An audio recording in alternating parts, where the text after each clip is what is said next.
ಆತ್ಮೀಯ ಸ್ಪರ್ಧಾರ್ಥಿಗಳಿಗೆಲ್ಲ Vidyasharade education world YouTube ಚಾನಲ್ಗೆ ಆತ್ಮೀಯ ಸ್ವಾಗತ.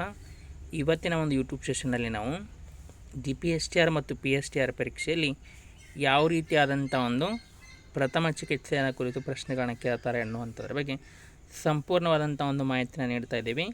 ಪೂರ್ತಿಯಾಗಿ ವಿಡಿಯೋನ ನೋಡಿ ಅಂತ ತಿಳಿಸ್ತಾ, ಅದಕ್ಕಿಂತ ಮುಂಚೆ ಈ ಒಂದು ವಿದ್ಯಾಶಾರದೆ ವತಿಯಿಂದ ಹೊಸ ಆನ್ಲೈನ್ ಬ್ಯಾಚ್ ಕೋರ್ಸನ್ನು ಆರಂಭ ಮಾಡಿದ್ದೀವಿ. ಈ ಒಂದು GPSTR ಅಭ್ಯಾಸ ಅನ್ನುವಂಥ ಬ್ಯಾಚ್ ಕೋರ್ಸು 6 ಮಂತ್ದು 1000 ರೂಪೀಸ್ ಫೀಸ್ ಇರುತ್ತೆ. ಪ್ರತಿದಿನ live online class, recording classes, PDF notes ಇರುತ್ತೆ. ಅದೇ ರೀತಿ PSTR ಅವರಿಗೆ PSTR ವಿಜಯ್ ಅನ್ನುವಂಥ ಒಂದು ಬ್ಯಾಚ್ ಕೋರ್ಸ್ ಆರಂಭ ಆಗಿರುವಂಥದ್ದು, ಇದಕ್ಕೂ ಸಹಿತ ಜಾಯ್ನ್ ಆಗ್ಬೋದು. ಇನ್ನು HSTR ಅವರಿಗೆ HSTR ಚಾಂಪಿಯನ್ ಅನ್ನುವಂಥ ಒಂದು ಬ್ಯಾಚ್ ಕೋರ್ಸ್ ಇರುವಂಥದ್ದು. ಪ್ರತಿದಿನ daily 8:30 PM to 10 PM live class ಇರುತ್ತೆ. ಆನ್ಲೈನ್ ಟೆಸ್ಟ್ಗಳನ್ನು ಅಟೆಂಡ್ ಮಾಡ್ಬೋದು. ಇನ್ಫೋಗ್ರೂಪಿಗೆ PDF ಕೊಡ್ತೀವಿ. 3 ಬ್ಯಾಚ್ ಕೋರ್ಸನ್ನು ಸಹಿತ ಕೇಳ್ಬೋದು 1000 ರೂಪೀಸನ್ನು ಪೇ ಮಾಡಿ. ವಿಜಯ್, HSTR ಚಾಂಪಿಯನ್ ಮತ್ತು GPSTR ಅಭ್ಯಾಸ, ಈ 3 ಬ್ಯಾಚ್ ಕೋರ್ಸ್ಗೂ ಸಹಿತ ಕ್ಲಾಸಸ್ಗಳನ್ನು ಕೇಳ್ಬೋದು. ಇನ್ನು ಪ್ರಥಮ ಚಿಕಿತ್ಸೆಯಲ್ಲಿ ಯಾವ ರೀತಿ ಪ್ರಶ್ನೆಗಳು ಬರ್ಬೋದು ಎಕ್ಸಾಮಲ್ಲಿ ಅನ್ನುವಂಥದ್ದು ನೋಡಬೇಕು ಅಂದರೆ, ಫಸ್ಟ್ ಕ್ವಶನ್ ನೋಡ್ರಲಿ. ಫಸ್ಟ್ ಕ್ವಶನ್ ಬಂದುಬಿಟ್ಟು, ಪ್ರಥಮ ಚಿಕಿತ್ಸೆಯಲ್ಲಿ ಬಳಸುವಂಥ ABC ಅನ್ನುವಂಥ ಒಂದು ಪದಗಳ ವಿಸ್ತೃತ ರೂಪ ಏನು ಅಂತ ತಿಳ್ಕೊಂಡು ಕೇಳಿದ್ದಾರೆ. ಇದಕ್ಕೆ ಸರಿಯಾದಂಥ ಉತ್ತರ ಬಂದುಬಿಟ್ಟು ಏರ್ವೇಜ್, ಬ್ರೀದಿಂಗ್ ಮತ್ತು ಸರ್ಕ್ಯುಲೇಷನ್. ಅಂದ್ರೆ ಪ್ರಜ್ಞೆಯನ್ನು ತಪ್ಪಿರುವಂಥ ವ್ಯಕ್ತಿಯನ್ನು ಆತನ ಶ್ವಾಸಕೋಶ ಸರಿ ಐತೆ ನೋಡಬೇಕು, ಬ್ರೀದಿಂಗ್ ಹಾರ್ಟ್ ಬೀಟ್ ಆಗತ್ತಲ್ಲ ನೋಡಬೇಕು, ಆಮೇಲೆ ಸರ್ಕ್ಯುಲೇಷನ್ ರಕ್ತ ಪರಿಚಲನೆ ಐತೆ ಇಲ್ಲೋ ಅನ್ನುವಂಥದ್ದನ್ನು ಚೆಕ್ ಮಾಡುವಂಥದ್ದನ್ನು ಸೂಚಿಸುವಂಥದ್ದೇ ಏರ್ವೇಜ್, ಬ್ರೀದಿಂಗ್ ಮತ್ತು ಸರ್ಕ್ಯುಲೇಷನ್. ಅದನ್ನು ಸಂಕ್ಷಿಪ್ತವಾಗಿ ABC ಅನ್ನುವಂಥ ಹೆಸರಿನಿಂದ ನಾವು ಕರಿತೀವಿ. ನೆಕ್ಸ್ಟ್ ಕ್ವಶನ್ ಬಂದುಬಿಟ್ಟು, ನೀರಿನಲ್ಲಿ ಮುಳುಗಿದಂಥ ವ್ಯಕ್ತಿಯನ್ನು ದಡಕ್ಕೆ ತಕ್ಷಣ ತಂದ ನಂತರ ಏನು ಮಾಡಬೇಕು ಅಂತಿಕೊಂಡು ಪ್ರಶ್ನೆಯನ್ನು ಕೇಳುವಂಥದ್ದು. ಒಂದು ನೀರಿನಲ್ಲಿ ಮುಳುಗಿದ ವ್ಯಕ್ತಿಯನ್ನು ದಡಕ್ಕೆ ತಂದ ನಂತರ ಇದಕ್ಕೆ ಸರಿಯಾದ ಉತ್ತರ ಬಂದುಬಿಟ್ಟು ಒದ್ದೆಯಾದ ಒಂದು ಬಟ್ಟೆಗಳನ್ನು ಬದಲಾಯಿಸಿ ಶ್ವಾಸಕೋಶ ಮತ್ತು ಹೊಟ್ಟೆಯಲ್ಲಿರುವಂಥ ನೀರನ್ನು ಹೊರಗೆ ಹಾಕಲು ಪ್ರಯತ್ನಿಸಬೇಕು. ಆಮೇಲೆ ಆತನ ಉಸಿರಾಟ ಸರಿ ಐತಿಲೋ ಹತ್ತಿಕೊಂಡು ನೋಡಬೇಕು. ಉಸಿರಾಟ ಸರಿ ಇಲ್ಲದೇ ಇದ್ದರೆ ಆತನಿಗೆ CPR ಸ್ಟಾರ್ಟ್ ಮಾಡಬೇಕು.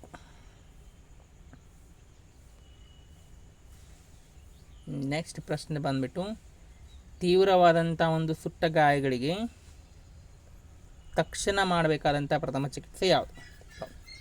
ಸೆವರ್ ಬರ್ನ್ಸ್. ಸುಟ್ಟ ಗಾಯಗಳು ವಿಶೇಷವಾಗಿ ಈ ಮನೆಯಲ್ಲಿ ಅಡುಗೆ ಮಾಡುವಂಥ ಸಮಯದಲ್ಲಿ ಅಥವಾ ಮನೆಗೆ ಬೆಂಕಿ ಬಿದ್ದಂಥ ಸಮಯದಲ್ಲಿ ಸುಟ್ಟ ಗಾಯಗಳಾಗಿರ್ತವೆ. ಆವಾಗ ಸುಟ್ಟ ಗಾಯಗಳಿಗೆ ಏನು ಮಾಡಬೇಕು ಅಂತಿಕೊಂಡು ಪ್ರಶ್ನೆಯನ್ನು ಕೇಳುವಂಥದ್ದು. ಇದಕ್ಕೆ ಸರಿಯಾದ ಉತ್ತರ ಬಂದುಬಿಟ್ಟು ಅದು ಗಾಯದ ಮೇಲೆ ತಣ್ಣೀರನ್ನು ನಿರಂತರವಾಗಿ 10 ರಿಂದ 15 ನಿಮಿಷಗಳ ಕಾಲ ಧಾರಾಕಾರವಾಗಿ ಸುರಿಯಬೇಕು ತಣ್ಣೀರನ್ನು.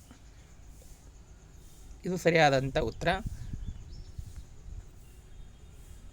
ನೆಕ್ಸ್ಟ್ ಪ್ರಶ್ನೆ ಬಂದುಬಿಟ್ಟು, ಹಾವು ಕಚ್ಚಿದಾಗ ವಿಷವು ಬೇಗನೆ ಒಂದು ಇಡೀ ದೇಹವನ್ನು ಹರಡದಂತೆ ತಡೆಯಲು ಏನು ಮಾಡಬೇಕು ಅಂತಿಕೊಂಡು ಕೇಳುವಂಥದ್ದು. ಇದಕ್ಕೆ ಸರಿಯಾದಂಥ ಉತ್ತರ ಬಂದುಬಿಟ್ಟು ಆಪ್ಷನ್ 4, ಕಚ್ಚಿದ ಭಾಗವನ್ನು ಹೃದಯದ ಮಟ್ಟಕ್ಕಿಂತ ಕೆಳಗಿಟ್ಟು ರೋಗಿ ಗಾಬರಿಯಾಗದಂತೆ ಶಾಂತವಾಗಿರಲಿಕ್ಕೆ ಹೇಳಬೇಕು. ಕಚ್ಚಿದ ಭಾಗವನ್ನು ಹೃದಯದ ಮಟ್ಟಕ್ಕಿಂತ ಕೆಳಗಿಟ್ಟು ರೋಗಿ ಗಾಬರಿಯಾಗದಂತೆ ಶಾಂತವಾಗಿರಲಿಕ್ಕೆ ಹೇಳಬೇಕು. ಇಲ್ಲದೇ ಇದ್ದರೆ ಒಂದು ಕಚ್ಚಿದ ಹಾವಿನ ವಿಷ ಇಡೀ ದೇಹವನ್ನು ವ್ಯಾಪಿಸುವಂಥ ಸಾಧ್ಯತೆ ಇರುವಂಥದ್ದು. ನೆಕ್ಸ್ಟ್ ಪ್ರಶ್ನೆ, ಚೇಳು ಕಚ್ಚಿದಾಗ ತಕ್ಷಣ ಮಾಡಬೇಕಾದಂಥ ಪ್ರಥಮ ಚಿಕಿತ್ಸೆ ಯಾವುದು? ಚೇಳು ಕಚ್ಚಿದಾಗ ಆಪ್ಷನ್ A, ಕಚ್ಚಿದ ಜಾಗವನ್ನು ಸೋಪಿನ ನೀರಿನಿಂದ ತೊಳೆದು ಐಸ್ ಪ್ಯಾಕನ್ನು ಇಡಬೇಕು. ಐಸ್ ಪ್ಯಾಕನ್ನು ಇಡೋದ್ರಿಂದ ಒಂದು ಚೇಳು ಕಚ್ಚಿರುವಂಥ ಒಂದು ವಿಷ ಇಡೀ ದೇಹವನ್ನು ವ್ಯಾಪನೆ ಮಾಡಂಗಿಲ್ಲ, ಇಡೀ ದೇಹಕ್ಕೆ ವ್ಯಾಪಿಸಲ್ಲ.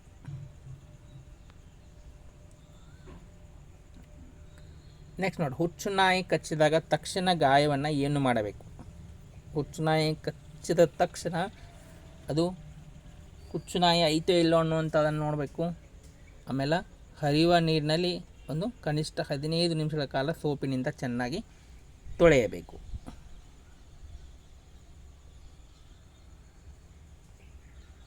ನೆಕ್ಸ್ಟ್ ನೋಡ್ರಿ, ಆಟದ ಮೈದಾನದಲ್ಲಿ ಕೈ ಅಥವಾ ಕಾಲಿನ ಒಂದು ಮುರಿತ, ಫ್ರ್ಯಾಕ್ಚರ್ ಆಗಿರುವಂಥ ಸಮಯದಲ್ಲಿ, ವಿಶೇಷವಾಗಿ ಸ್ಕೂಲ್ ಆಟೋಟ ಸ್ಪರ್ಧೆಯಲ್ಲಿ, ಸ್ಪೋರ್ಟ್ಸ್ ಇವೆಂಟ್ ನಡೆಯುವಾಗ ಅಥವಾ ಪಿ ಪಿರಿಯಡಲ್ಲಿ ವಿಶೇಷವಾಗಿ ಮಕ್ಕಳು ಆಟ ಆಡ್ತಿರ್ತಾರೆ. ಆಟ ಆಡುವಂಥ ಸಮಯದಲ್ಲಿ ಒಮ್ಮೆ ಬೀಳ್ತಿರ್ತಾರೆ. ಬಿದ್ದಂಥ ಸಮಯದಲ್ಲಿ ಕೈ ಅಥವಾ ಕಾಲಿನ ಮೂಳೆ ಮುರಿದಂಥ ಫ್ರ್ಯಾಕ್ಚರ್ ಆಗಿರುವಂಥ ಸಮಯದಲ್ಲಿ ಏನು ಮಾಡಬೇಕು, ಆ ಥರ ನೀವು ಹಾಸ್ಪಿಟಲನ್ನು ತಲುಪೋಕ್ಕಿಂತ ಮುಂಚೆ ಮುರಿದ ಭಾಗವು ಅಲುಗಾಡದಂತೆ ಸ್ಪ್ಲಿಂಟ್ ಪಟ್ಟೆ ಅಥವಾ ಕೋಲನ್ನು ಬಳಸಿ ಆಧಾರ ನೀಡಿ ಅದನ್ನು ಸ್ಥಿರಗೊಳಿಸಿ ಆಸ್ಪತ್ರೆಯನ್ನು ಸೇರಬೇಕು.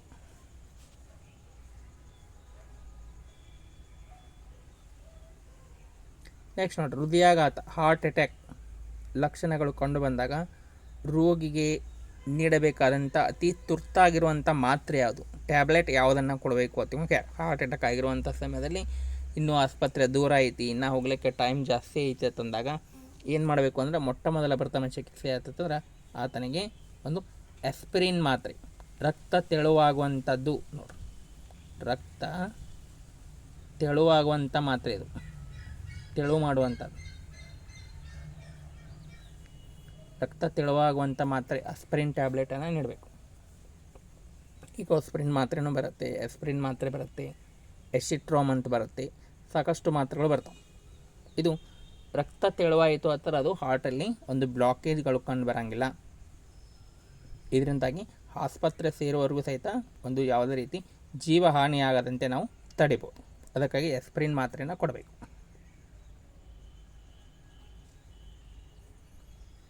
ನೆಕ್ಸ್ಟ್ ನೋಡಿ, ಸೂರ್ಯಾಘಾತ, ಹೀಟ್ ಸ್ಟ್ರೋಕ್, ವಿಶೇಷವಾಗಿ ಎಲ್ಲ ಈ ಬೇಸಿಗೆ ಕಾಲ ಎಲ್ಲ ಕಡೆ 41% ಒಂದು ಜಾಸ್ತಿ ಒಂದು ಬಿಸಿಲು ಕಂಡು ಬರ್ತಾ ಇರುವಂಥದ್ದು. ಇದರಿಂದಾಗಿ ಈ ಮಧ್ಯಾಹ್ನ 12 ಗಂಟೆಯಿಂದ ಸಾಯಂಕಾಲ 4 ಗಂಟೆ ಅಥವಾ 5 ಗಂಟೆವರೆಗೂ ಸಹಿತ ಯಾವುದೇ ರೀತಿ ಮಕ್ಕಳು ಮತ್ತು ವೃದ್ಧರನ್ನು ಬಿಸಿಲಿನಲ್ಲಿ ತಿರುಗಾಡದಂತೆ ನೋಡ್ಕೋಬೇಕು.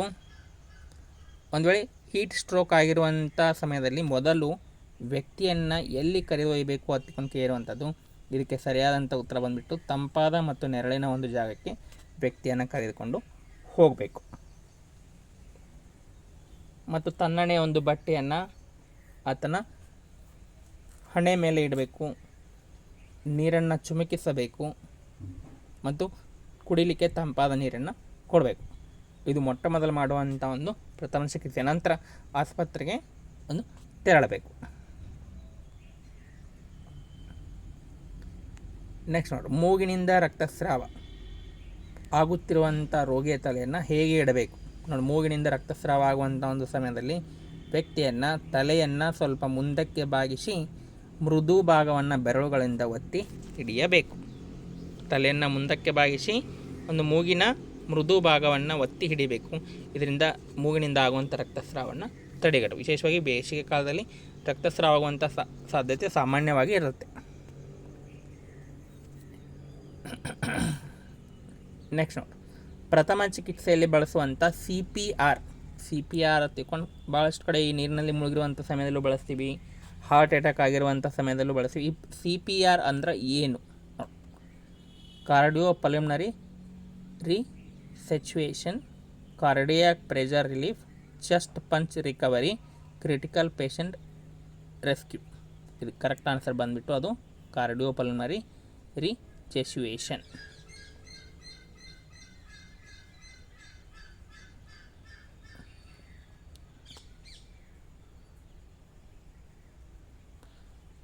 ನೆಕ್ಸ್ಟ್ ನೋಡಿ, ತೀವ್ರ ರಕ್ತಸ್ರಾವವಾಗುತ್ತಿರುವಂಥ ಒಂದು ಗಾಯಕ್ಕೆ ಮೊದಲು ಮಾಡಬೇಕಾದಂಥ ಚಿಕಿತ್ಸೆ ಯಾವುದು? ತೀವ್ರವಾದಂಥ ರಕ್ತಸ್ರಾವ ಆಗುವಂಥ ಸಮಯದಲ್ಲಿ ಏನು ಮಾಡಬೇಕು ಅಂತ್ಕೊಂಡು ಪ್ರಶ್ನೆಯನ್ನು ಕೇಳುವಂಥದ್ದು. ಗಾಯದ ಮೇಲೆ ಶುದ್ಧವಾದ ಬಟ್ಟೆ ಅಥವಾ ಹತ್ತಿಯನ್ನು ಇಟ್ಟು ಒತ್ತಡವನ್ನು ಹೇರಬೇಕು, ಡೈರೆಕ್ಟ್ ಪ್ರೆಷರನ್ನು ಮಾಡಬೇಕು. ಇದರಿಂದ ಒಂದು 5 ನಿಮಿಷಗಳಲ್ಲಿ ರಕ್ತಸ್ರಾವ ಕಡಿಮೆ ಆಗುವಂಥ ಸಾಧ್ಯತೆ ಇರುತ್ತೆ. ಇದಿಷ್ಟು ಒಂದು ಪ್ರಥಮ ಚಿಕಿತ್ಸೆ ಚಾಪ್ಟರ್ ಮೇಲೆ PSTR ಮತ್ತು GPSTR ಎಕ್ಸಾಮ್ ಮತ್ತು GPSTR ಎಕ್ಸಾಮಲ್ಲಿ ಯಾವ ರೀತಿಯಾದಂಥ ಒಂದು ಪ್ರಶ್ನೆಗಳನ್ನ ಕೇಳ್ತಾರೆ ಅನ್ನುವಂಥದ್ದು. PSTR ಸಿಲೆಬಸ್ ಇನ್ನೂ ಬಿಟ್ಟಿಲ್ಲ, ಆದರೆ ಇದನ್ನು ಸೇರಿಸ್ಬೋದು, ಪ್ರಥಮ ಚಿಕಿತ್ಸೆಯನ್ನು ಸೇರಿಸ್ಬೋದು. ಇನ್ನು ಕೆಲವೇ ದಿನಗಳಲ್ಲಿ ಕಾಲ್ಫಾರ್ಮ್ ಆಗುವಂಥದ್ದು 15,000ಕ್ಕಿಂತ ಒಂದು ಜಾಸ್ತಿ, 15,000 ಪ್ಲಸ್, 15,000ಕ್ಕಿಂತ ಜಾಸ್ತಿ ಒಂದು ಹುದ್ದೆಗಳಿರುವಂಥದ್ದು. ಜಾಸ್ತಿ ಹುದ್ದೆಗಳು ಬಂದುಬಿಟ್ಟು HSTR ಹುದ್ದೆಗಳು ಜಾಸ್ತಿ ಇರುವಂಥದ್ದು ಮತ್ತು PSTR GPSTR ಸಹಿತ ಕರೆಯುವಂಥದ್ದು. ಕಲ್ಯಾಣ ಕರ್ನಾಟಕ ಭಾಗದಲ್ಲಿ ವಿಶೇಷವಾಗಿ PSTR ನೇಮಕಾತಿಗೆ ಜಾಸ್ತಿ ಒಂದು ಒಲವು ಇರುವಂಥದ್ದು.